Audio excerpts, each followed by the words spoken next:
Breaking news এসেছে, যে breaking নিউজটা এই মুহূর্তে নিয়ে নিতে হবে। মমতা বন্দ্যোপাধ্যায়ের নির্বাচন কমিশনার, মানে নির্দিষ্টভাবে বলতে গেলে সিইওকে যে হুমকি, সেই হুমকির ভিডিও খতিয়ে দেখছে নির্বাচন কমিশনের সদর দপ্তর, অর্থাৎ দিল্লিতে সেই ভিডিও ফুটেজ পাঠানো হয়েছে। সেই ভিডিও ফুটেজ খতিয়ে দেখা হচ্ছে। প্রশাসনিক ভবনে বসে মুখ্য সচিব কিভাবে এই হুমকি বরদাস্ত করলেন, মুখ্য সচিবও প্রশ্নের মুখে পড়তে পারেন।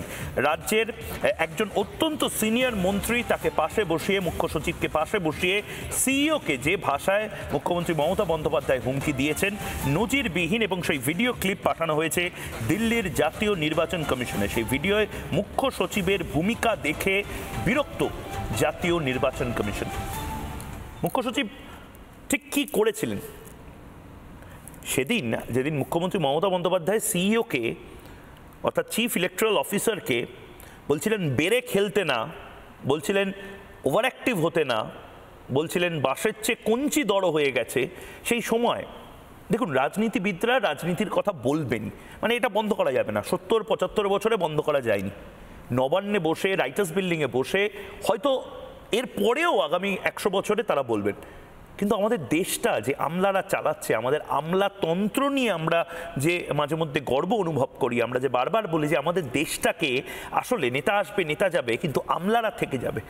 একজন আমলা, one of the topmost bureaucrat পশ্চিমবঙ্গের মুখ্য সচিব, যিনি হয়তো রিটায়ার্ড না হলে অন্য কোনো বড় ডেপুটেশনের, কেন্দ্রীয় ডেপুটেশনের পোস্টে হয়তো বড় কোনো প্রিন্সিপাল সেক্রেটারি র্যাঙ্কে চলে যাবেন, মনোজ পান্থ, তিনি অ্যাকচুয়ালি কী করছিলেন সেখানে বসে? উত্তরটা হলো তিনি কিছুই করছিলেন না। তিনি চুপচাপ মাননীয় মুখ্যমন্ত্রী যা যা বলছিলেন সেগুলো শুনে হজম করছিলেন, এবং এমন একজন সম্পর্কে যে আসলে যে চেয়ারটায় বসেছে সেই চেয়ারে হয়তো ঘটনাক্রমে কোনোদিন মনোজ পান্তও বসতে পারে। এই মুহূর্তে পশ্চিমবঙ্গে যেটা চলছে সেটা ভারতের অন্য কোথাও চলতে পারে না, এবং এই নিদর্শনটা মমতা বন্দ্যোপাধ্যায় আসলে তৈরি করে যাচ্ছেন, যে মমতা বন্দ্যোপাধ্যায়ের কাজকলা হবে, তৃণমূল কংগ্রেসের কাজকলা হবে। মমতা বন্দ্যোপাধ্যায় সিইওকে ঠিক কি বলেছিলেন শুনবো।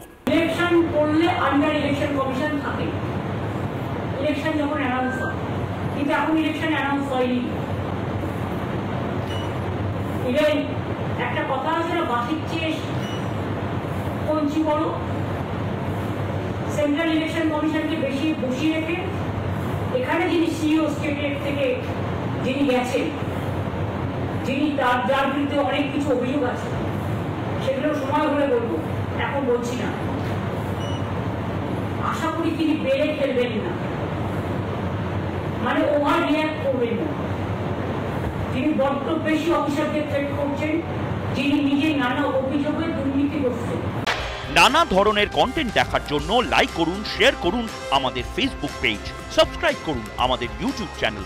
পাশাপাশি অন্যান্য ব্রেকিং নিউজের জন্য অবশ্যই চোখ রাখুন রিপাবলিক বাংলায়।